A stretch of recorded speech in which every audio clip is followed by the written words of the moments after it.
Do you want your content to be more helpful? Well, Google does. Today, we're going to be talking about the Google Helpful Content Update and what that means for your business and your search engine optimization. Let's dive into it.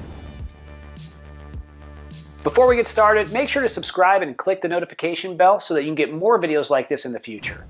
So Google launched the Helpful Content Update towards the end of August and beginning of September. Google says this: the Helpful Content Update is part of a broader effort to ensure people see the most original, helpful content written by people for people in search results.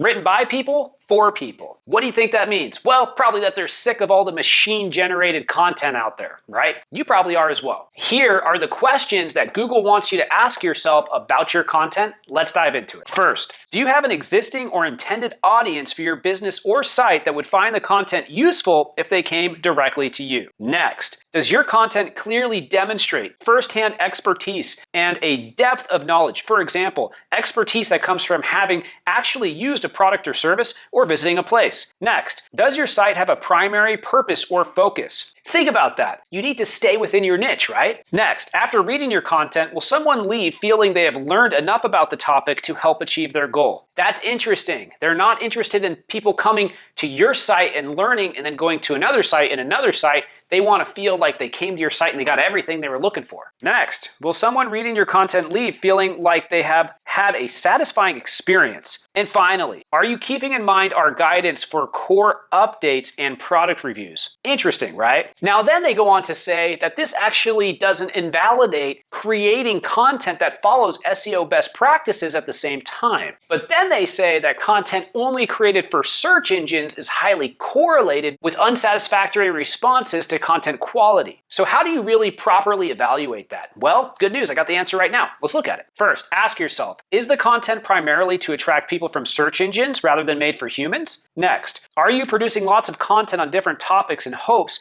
that some of it might perform well in search results? Next, are you using extensive automation to produce content on many topics? They really don't like that. Quick side note, back in 2010, this is what everybody did. They would create thousands and thousands of different doorway pages and get millions and millions of visitors a month. They don't like that anymore. They really didn't like it then either. Are you mainly summarizing what others have to say without adding much value? Next, are you writing about things simply because they seem like they're trending and not because you'd write about them otherwise for your existing audience? Next, does your content leave readers feeling like they need to search again to get better information from other sources? That's the second time we've heard that one. Next, are you writing a particular word count because you've heard or read that Google has a preferred word count? Google says, no, we don't have a preferred word count. They don't have a preferred word count.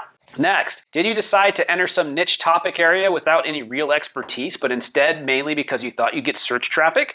Next, does your content promise to answer a question that actually has no answer, such as suggesting there's a release date for a product, movie, or TV show when one isn't confirmed? Those are the things to watch out for. They don't want you to do that. That's not helpful. If you've got the right answer to those questions, you're going to be doing pretty well with the new Google Helpful Content Update. If you have a question or a comment, leave it below. I would love to hear what you think about the Helpful Content Update and if you've been impacted or not. Go ahead and give me a like. Give me a subscribe. I always appreciate that. It goes really far for the channel and wherever you're seeing this on social media. I'll see you next time. Have a great day.